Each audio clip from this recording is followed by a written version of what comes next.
Hey guys, hello and welcome back to Roy classes. मैं आकाश कुमार रॉय स्वागत करता हूं आपका आपके चैनल रॉय क्लासेस पे। सो गाइस, आज के इस वीडियो में हम लोग डिस्कस करने वाले हैं क्लास 10th का कंप्लीट सिलेबस, क्योंकि आप लोग जानते हैं सीबीएसई ने इस बार आपका सिलेबस रिड्यूस किया है।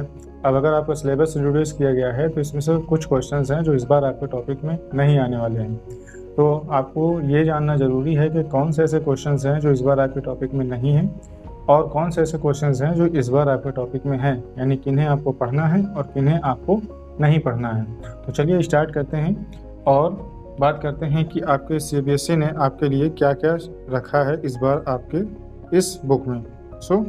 अगर हम बात करें एनसीईआरटी की सीबीएसई की ऑफिशियल वेबसाइट से, तो ऑफिशियल वेबसाइट में ये कहा गया है कि क्लास 10 के जो चैप्टर हैं आपको उनमें से कुछ कुछ टॉपिक रिमूव किए गए हैं। जैसा पहला चैप्टर है आपका रियल नंबर, यहाँ से रिमूव किया गया है एक्यूरेट डिविजन्स लेमा, यानी यहाँ पर हमें एक्यूरेट डिवीजन लेमा जो टॉपिक आपका था वो नहीं पढ़ना है।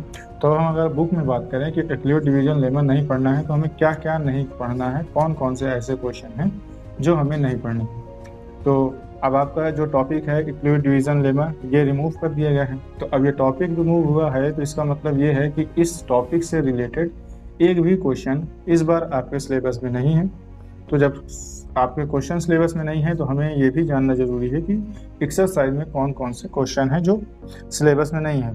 तो हम बात करते हैं एक्सरसाइज 1.1 की। इसमें आपका जो पहला क्वेश्चन है वो है use accurate division algorithm to find the HCF. अब एचसीएफ कैसे फाइंड करना है एक्यूरेट डिवीजन एल्गोरिदम से, ये आपको आता है, और अगर आपको नहीं आता है तो ये आपको पढ़ना पड़ेगा, क्योंकि सीबीएसई ने सिर्फ एक्यूरेट डिवीजन लेमा को हटाया है। एल्गोरिदम से हम लोग डिवीजन एचसीएफ फाइंड करते हैं, उसके बारे में कोई क्लियरेंस नहीं है, यानी ये आपको पढ़ना है। अगर हम बात करें अब हमें एक्सरसाइज 1.1 में कौन से क्वेश्चंस लगाने हैं, तो बचता है हमारे पास सिर्फ और सिर्फ question number first, question number second, third, fourth और फिफ्थ। ये आपके बेस्ड हैं एक्यूरेट डिवीजन लेमा पे, तो ये आपको करने हैं नहीं। फिर उसके बाद आता है आपका topic the fundamental theorem of arithmetic, ये आपका टॉपिक कंप्लीट आएगा। उसके बाद है आपका एक्सरसाइज 1.2, इसके सारे क्वेश्चन आएंगे। फिर आपका आता है रिविजिटिंग इरेशनल नंबर, इसमें आपको सारे नंबर को रिप्रेजेंट करना है, यानी आपका जो एक्सरसाइज 1.3 है ये भी आपकी कंप्लीट आएगी। अब ये एक्सरसाइज आपके लिए इम्पोर्टेंट हो जाती है, क्यों? क्योंकि पेपर में जो क्वेश्चन आते थे वो या तो एक्यूरेट डिवीजन लेमा से आते थे या फिर आपको इरेशनल नंबर प्रूफ करने होते थे। तो आपके पास अब बचता क्या है, सिर्फ और सिर्फ इरेशनल नंबर, क्योंकि आपके टॉपिक से तो लेमा को हटा ही दिया गया है। तो आपके लिए ये कोई चैप्टर्स इंपॉर्टेंट हो जाता है, क्योंकि यहाँ से क्वेश्चन आने की पॉसिबिलिटीज बढ़ जाती है। Revisiting rational number and decimal expansion की बात करें तो ये भी आपका फुल है, टॉपिक है आपका, यानी यहाँ पर आपको जो करनी है एक्सरसाइज 1.4 ये आपकी कंप्लीट एक्सरसाइज आएगी। इसके बाद आपके कंप्लीट एक्सरसाइज आएगी। अब हम चलते हैं नेक्स्ट चैप्टर में, और चैप्टर है आपका पॉलिनोमियल। तो अब हम बात करते हैं पॉलिनोमियल में। तो पॉलिनोमियल में जो हटाया गया है वो है आपका, एक मिनट, पॉलिनोमियल से हटने वाला टॉपिक आपका है, यहाँ पर देखिए, पॉलिनोमियल से हटाया गया है आपका statement and a simple problem on a division algorithm for a polynomial with a real coefficient, यानी यहाँ पर आपको statement and a simple problem on division algorithm, यानी जो टॉपिक आपका हटाया गया है वो कुछ और नहीं है, वो है डिवीजन एल्गोरिथम। अब डिवीजन एल्गोरिथम की हम सीधा बात करते हैं। यहाँ पे आपकी एक्सरसाइज 2.1, एक्सरसाइज 2.2 ये कंप्लीट आएगी। ये आपका डिवीजन है, टॉपिक है 2.4 डिवीजन एल्गोरिथम फॉर पॉलिनोमियल्स। तो ये टॉपिक आपका रिमूव है। अब यहाँ पे रिमूव होने वाला जो टॉपिक है वो डिवीजन एल्गोरिथम, और डिवीजन एल्गोरिथम तो आपका रिमूव हुआ, चलिए ठीक है, लेकिन सीबीएसई ने यहाँ पर भी ये क्लियर नहीं किया है कि डिवीजन भी है या नहीं है। तो आपको डिवीजन पढ़ने हैं, और डिवीजन के हिसाब से अगर हम बात करें तो एक्सरसाइज 2.3 में आपको क्वेश्चन नंबर फर्स्ट, सेकंड और थर्ड करने हैं। क्वेश्चन नंबर 4 और 5 जो है आपका ये बेस्ड है आपका डिवीजन एल्गोरिथम पे, तो ये आपको नहीं करना है। अब हम बात करते हैं ऑप्शनल की। तो ऑप्शनल में एक स्टार मार्क है, these exercise are not from the examination point of view, यानी ये जो आपकी एक्सरसाइज है ये एग्जामिनेशन पॉइंट ऑफ व्यू से नहीं है। तो आप चाहें तो इसके क्वेश्चंस लगाइए और चाहें तो इन्हें मत लगाइए, बट आप लोग मैथ की प्रैक्टिस जितनी ज़्यादा करेंगे आपकी मैथ उतनी ही स्ट्रांग होगी। तो जितनी ज़्यादा आपकी मैथ स्ट्रांग होगी उतना आपके लिए क्या होगा, प्रॉफिट होगा इससे आपको। तो आपको क्या करना है कि आप अपने कन्वीनियंस के हिसाब से ऑप्शनल एक्सरसाइज के भी क्वेश्चन को कंप्लीट करिए। नाउ नेक्स्ट एक्सरसाइज है हमारी pair of a linear equation in two variable. यहाँ से जो रिमूव किया गया है वो एक मेथड है क्रॉस मल्टीप्लाई मेथड, यानी आपको क्रॉस मल्टीप्लाई मेथड नहीं पढ़ना है, उससे आपको जो भी क्वेश्चन करने हैं वो नहीं करने हैं।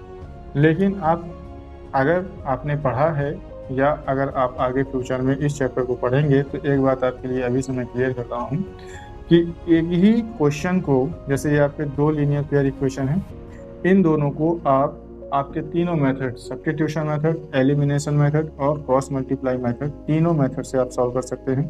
तो जब आप इन्हें तीनों मेथड से सॉल्व कर सकते हैं तो एक ही क्वेश्चन को तीन मेथड से सॉल्व कर सकते हैं। इसका क्या मतलब है? इसका मतलब ये है कि अगर आप क्रॉस मल्टीप्लाई नहीं भी यूज़ करते हैं तब भी आप क्वेश्चन को सॉल्व कर सकते हैं।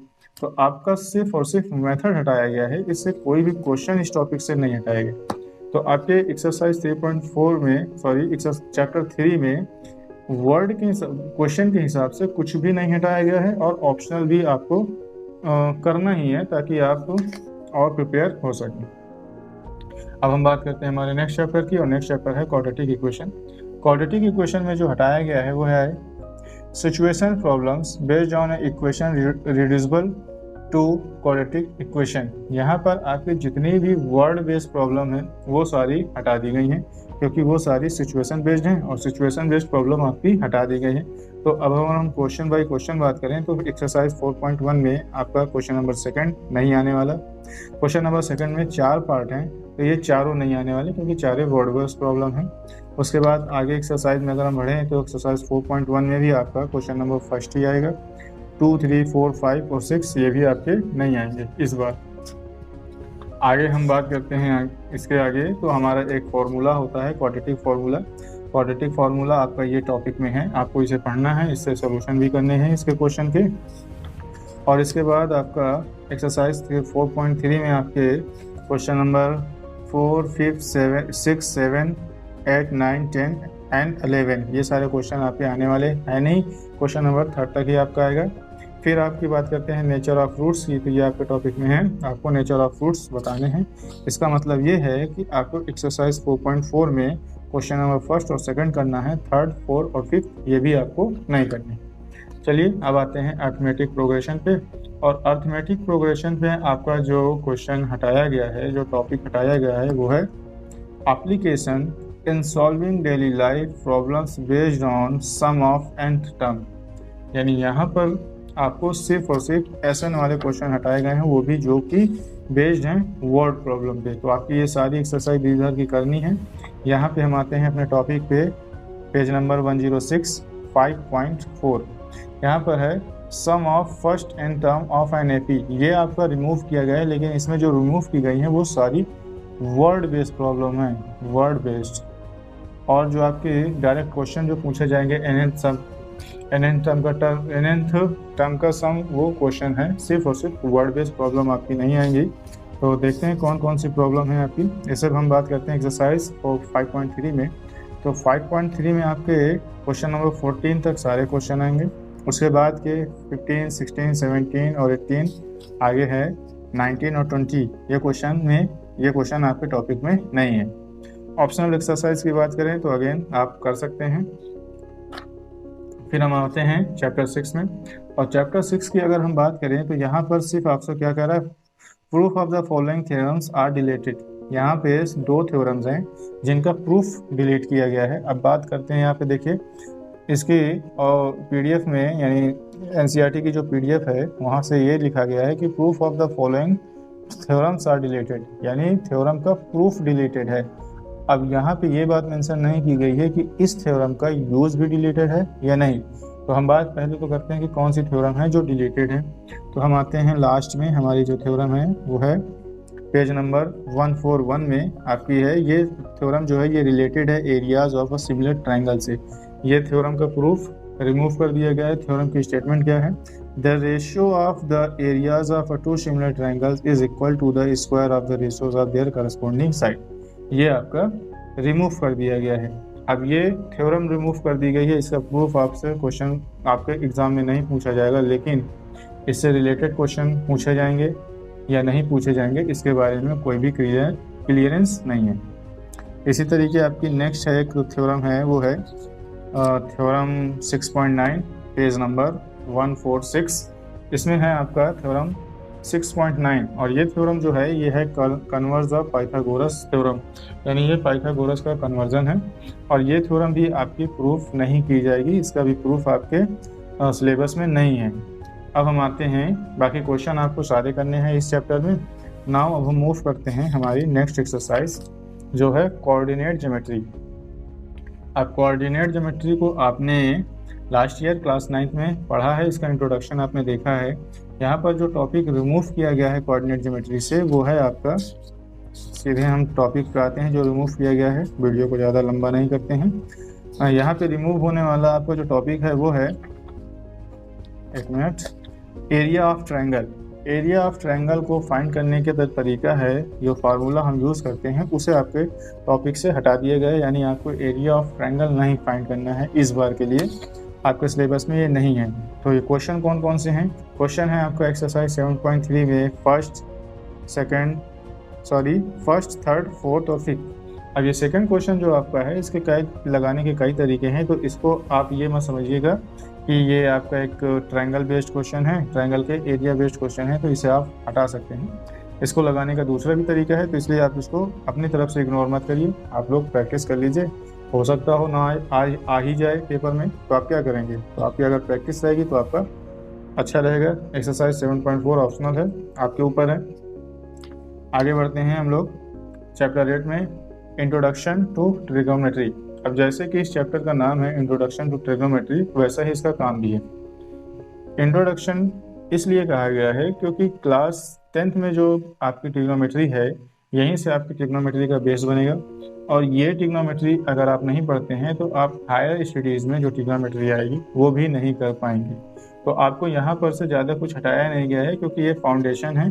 अगर आप इसे ही नहीं पढ़ेंगे तो आगे कैसे सॉल्व करेंगे। तो इसमें से सिंपल सा एक टॉपिक हटाया गया है, और वो टॉपिक है आपका trigonometric ratios of complementary angles. अब कॉम्प्लीमेंट्री एंगल्स कैसे होते हैं, जैसे ये आपके 6 कॉम्प्लीमेंट्री एंगल्स हैं।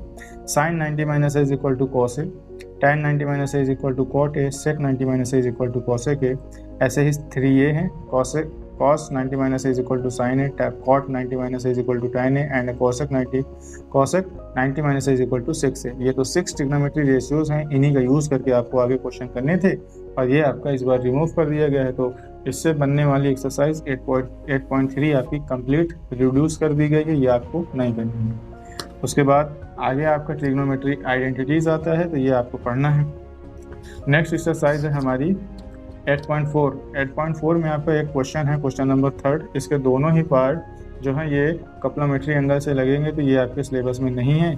और ये एक्सरसाइज आपके लिए इम्पोर्टेंट इसलिए हो जाती है क्योंकि अब जो क्वेश्चन आपसे पूछे जाएंगे एग्जाम में वो यहीं से आएंगे, मोस्ट ऑफ द कॉमन यहीं से आएंगे, प्रोबेबिलिटी इनकी बढ़ जाती है। नाउ हमारा जो नेक्स्ट चैप्टर है वो है some application of a trigonometry, और इसमें कोई भी डिलेशन नहीं किया गया है, कुछ भी यहाँ से रिमूव नहीं किया गया है। अगेन रिमूव इसलिए नहीं किया गया है क्योंकि ये भी आपका एक फंडामेंटल ही है, यहाँ भी आप ट्रिग्नोमेट्री को पढ़ेंगे। अब आप ये देखिए कि अगर यहाँ से कुछ चीज़ें हटाई जाती, जैसे यहाँ पे एक टेबल है, ये टेबल किसके लिए है, एंगल्स के लिए है, एंगल्स की वैल्यू के लिए है। इस टेबल का यूज़ करके यहाँ पे हम लोग सोल्यूशन करेंगे क्वेश्चंस के, तो आपका ये टेबल भी इम्पोर्टेंट है, क्योंकि ये टेबल सिर्फ यहीं के लिए नहीं, आगे की क्लास के लिए भी इम्पोर्टेंट है। चैप्टर 9 में आपका कुछ भी रिड्यूस नहीं किया गया है, तो चैप्टर 9 में आपको सब कुछ पढ़ना है, एवरी क्वेश्चन। इसी तरीके क्लास चैप्टर 10 में भी आपका कुछ भी नहीं हटाया गया है, नो डाइलेशन, यहाँ पर भी आपको सब कुछ पढ़ना है। अब आप आते हैं सीधे हमारे चैप्टर 11 पे। अगर हम बात करें चैप्टर 11 में, तो यहाँ से जो हटाया गया है वो है construction of a triangle similar to a given triangle. Construction of a triangle similar to a given triangle, ये आपका टॉपिक हटाया गया है। अब इस टॉपिक की अगर हम बात करें तो इससे आने वाले जो क्वेश्चन हमारे हैं वो एक्सरसाइज 11.1 में मिलते हैं हमको। क्वेश्चन नंबर फर्स्ट को अगर हम छोड़ दें तो बाकी के जो हमारे क्वेश्चन हैं 2, 3, 4, 5, 6 एंड 7, ये सारे आपके इसी टॉपिक पे बेस्ड है, तो ये सारे आने वाले हैं नहीं। अब एक्सरसाइज चैप्टर 11 में यहाँ पे 2 ही एक्सरसाइज हैं, एक्सरसाइज 11.1 और 11.2। तो 11.1 तो आप लोग ये समझिए कि ऑलमोस्ट ये हट ही गई है। तो अगर आपको कंस्ट्रक्शन का कोई भी क्वेश्चन आता है तो वो कहाँ से आएगा, 11.2 से। तो ये एक्सरसाइज आपके लिए इम्पोर्टेंट हो जाती है। नाउ नेक्स्ट अगर हम बात करें एरियाज रिलेटेड टू सर्किल की, तो यहाँ से जो हटाया गया है problem on a central angle of 120, central angle of 120, ये टॉपिक आपका हटा दिया गया है। तो यहाँ से देखिए इसमें हमें 3 टॉपिक थे, एक अगर हमारा सेंट्रल एंगल 60 का हो, दूसरा 90 का हो, तीसरा 120 का हो। तो ये हमारे क्वेश्चन में 60 और 90 अभी भी है, 120 को हटा दिया गया है। तो आपको 120 सेंट्रल एंगल 120 के जितने भी क्वेश्चन हैं वो आपको नहीं करने हैं। आगे हम बढ़ते हैं। आगे नेक्स्ट एक्सरसाइज की अगर हम बात करें, यह है हमारा सरफेस एरियाज ऑफ वॉल्यूम। तो surface area of volume and volumes को आपने क्लास 9th में अच्छी तरीके से डिस्कस किया है, पढ़ा है, आपने चीज़ों को सीखा है। यहाँ पर जो चीज़ हटाई गई है, जो टॉपिक हटाया गया है, वो है आपका frustum of cone, page number 252। यहाँ पे आपका आएंगे तो आपको मिलेगा फ्रस्टम ऑफ कोन, और ये फ्रस्टम ऑफ कोन जो आपका टॉपिक है ये कम्प्लीटली रिमूव कर दिया गया है। तो इससे रिलेटेड एक भी क्वेश्चन इस बार आपके सिलेबस में नहीं है। तो यहाँ से आपकी एक्सरसाइज खत्म हो जाती है, इसके आगे की क्वेश्चन आपको नहीं करने हैं। नाउ अब हम बात करते हैं स्टैटिक्स की, स्टैटिस्टिक्स की। तो यहाँ पर आपको जो क्वेश्चन हटाया गया है, जो टॉपिक हटाया गया है, वो है आपका, आगे बढ़ते हैं। यहाँ ये सारा आपको पढ़ना है, ये भी आपको पढ़ना है, ये भी पढ़ना है, आपको ये भी पढ़ना है। यहाँ पे हटने वाला टॉपिक ये है graphical representation of cumulative frequency distribution. Cumulative frequency distribution को यहाँ पर से हटा दिया गया है। अब यहाँ पर से आपका पेज नंबर 289 से में 14.5 से लेकर के जितना भी आपका क्वेश्चन आएगा ये सारा आपके टॉपिक में नहीं है, तो आपको ये करना नहीं है। इसी तरीके से आपकी जो 14.4 है ये उसी टॉपिक पे बेस्ड है, तो ये भी आपके एग्ज़ाम में नहीं आएगी इस बार। अब है प्रोबेबिलिटी। जिस तरीके से ट्रिग्नोमेट्री आपकी फाउंडेशन है यहाँ के लिए, क्लास 10th के लिए, या आपके आगे के लिए काम करेगी, उसी तरीके प्रोबेबिलिटी भी आपका फाउंडेशन ही है। यहाँ से आप स्टार्ट करेंगे तो ये हायर स्टडीज़ तक जाएगी, तो यहाँ भी आपका कोई भी डायलेशन नहीं किया गया। इस तरीके से आपकी ये बुक सारी। गाइस अब आपको ये क्लियर हो गया होगा कि क्या आपके सिलेबस में है और क्या आपके सिलेबस में नहीं है, कौन से क्वेश्चन आपको पढ़ने हैं और कौन से क्वेश्चन आपको नहीं पढ़ने हैं। गाइस जुड़िए हमारे साथ रॉय क्लासेस में। यहाँ पर हम आपके लिए इस बार का न्यू सिलेबस डिस्कस करेंगे, और साथ ही हम लोग NCERT एग्जाम्पलर भी डिस्कस करेंगे, और उसके साथ ही पिछले 10 सालों में आपके जो भी क्वेश्चंस पेपर बोर्ड एग्जाम में आए हैं हम वो भी डिस्कस करेंगे। और ये बात आप लोग अपने फ्रेंड्स को भी शेयर करिए ताकि वो भी इस चैनल में जुड़ सकें। और यहाँ पर जो क्लासेस होंगी आपकी ये कम्प्लीटली फ्री ऑफ कॉस्ट होंगी और क्वालिटी एजुकेशन के साथ में होंगी। आइए जुड़िए हमारे साथ, और उसके लिए आपको करना होगा चैनल को सब्सक्राइब, और साथ ही आपको बेल आइकन को भी प्रेस करना होगा ताकि आपको डेली अपडेट्स मिलते रहें। Thank you.